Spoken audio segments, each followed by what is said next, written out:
Hello everyone, and welcome back to another video following the lore surrounding the Warhammer world. This video is going to be addressing the fluff found within Thorgrim Grudgebearer's video that's playing here in the background.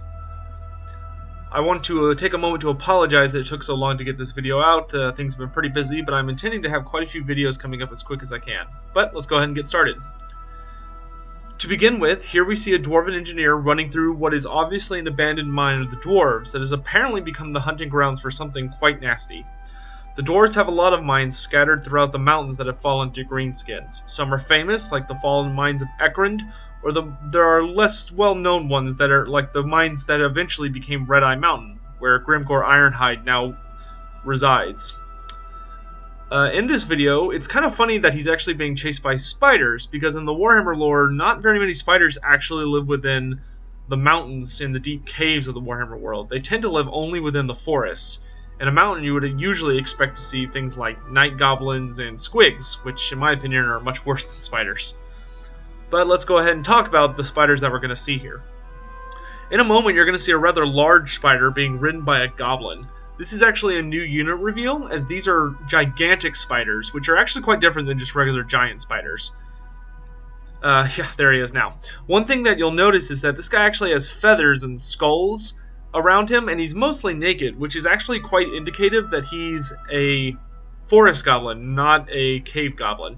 You can actually notice that he had a spider necklace around that shows that he worships the spider god, which is not something that you would expect to see of cave goblins, who tend to wear long black robes, and they are much more infatuated with the moon. But let's go ahead and move on past these goblins.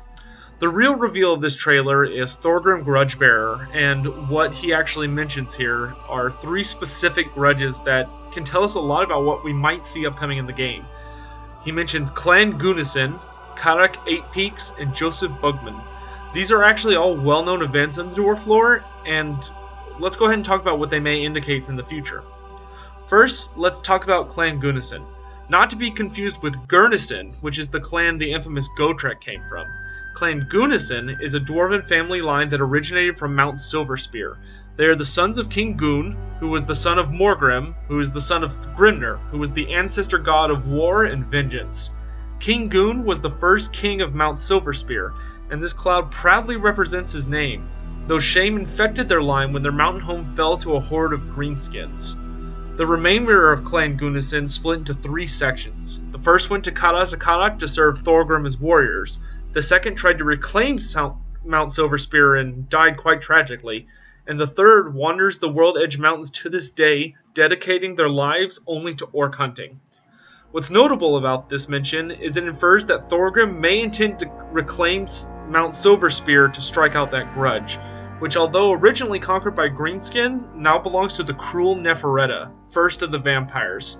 So maybe we'll actually get to see her in this game, which would make quite a bit of sense as Manfred von Karstein from the Vampire Count storyline will likely have to deal with her. The second grudge we're going to talk about here is Karak Eight Peaks. Karak Eight Peaks was the second most impressive and powerful hold, only falling behind the capital of Karazakarak. It was a magnificent hold that rested between and beneath 8 majestic peaks, hence giving its name as the Eight Peaks. Long ago, the Dwarf Empire reached its lowest point when the dwarves lost Karak Eight Peaks to endless hordes of Skaven and Greenskins. Recently, however, King Belegar, descendant of the last king of Karak Eight Peaks, King Lune, returned to the hold and has claimed a fraction of it. Thorgrim would give anything to have this hold restored to its former glory. But here resides one of the most powerful greenskins in the world, the nefarious Night Goblin warlord Skarsnik, and his endless tides of night goblins. There's also one of the most powerful Skaven clans here, led by the deadly Queek Headtaker.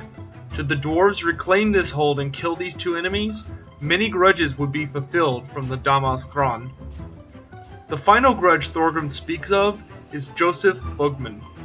Bugman is the most famous master brewer to ever live, which is one of the greatest titles a dwarf could ever hope to achieve. Dwarves revere beer almost like a religion, and to them few things are more important.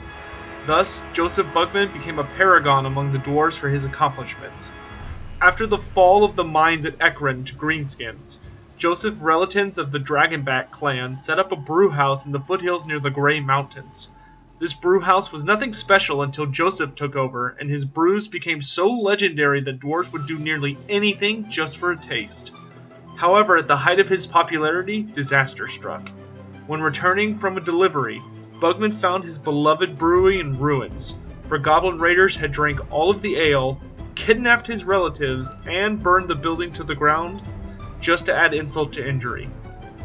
Bugman swore a mighty oath of vengeance that day to rescue his kin and kill all of the raiders, and the dwarven race as a whole added a hateful grudge to their great book of grudges that day. So overall, we have some indicators of special characters to meet, such as Joseph Bugman and his rangers, the dwarves in Kadak 8 Peaks under Belagar Ironhammer, and some possible dangerous enemies, such as Neferetta the Vampire Queen, Skarsnik, and Queek Headtaker. Creative Assembly has been awesome about putting hints in their trailers, so hopefully this indicates getting to fight the Skaven and Night Goblins at Kadak 8 Peaks, and rebuild Bugman's brewery should we do well as the dwarves. I also wanted to note, it's curious that these are all greenskin only grudges, but there's the underlying hint of conflict with the vampires via Neferetta and Mount Silverspear. For see, the dwarves don't actually know she's there yet, they think it's just owned by greenskins. Also, was this trailer so awesome at conveying a different message than Karl Franz? While the Empire trailer was heroic and defiant in a pitched battle, the dwarf trailer was so dark and brooding. These tones really point out the difference between the short-lived humans and the grumbling dwarves. I hope the greenskin and vampire trailers are just as thematically appropriate. Well, that's everything for this trailer.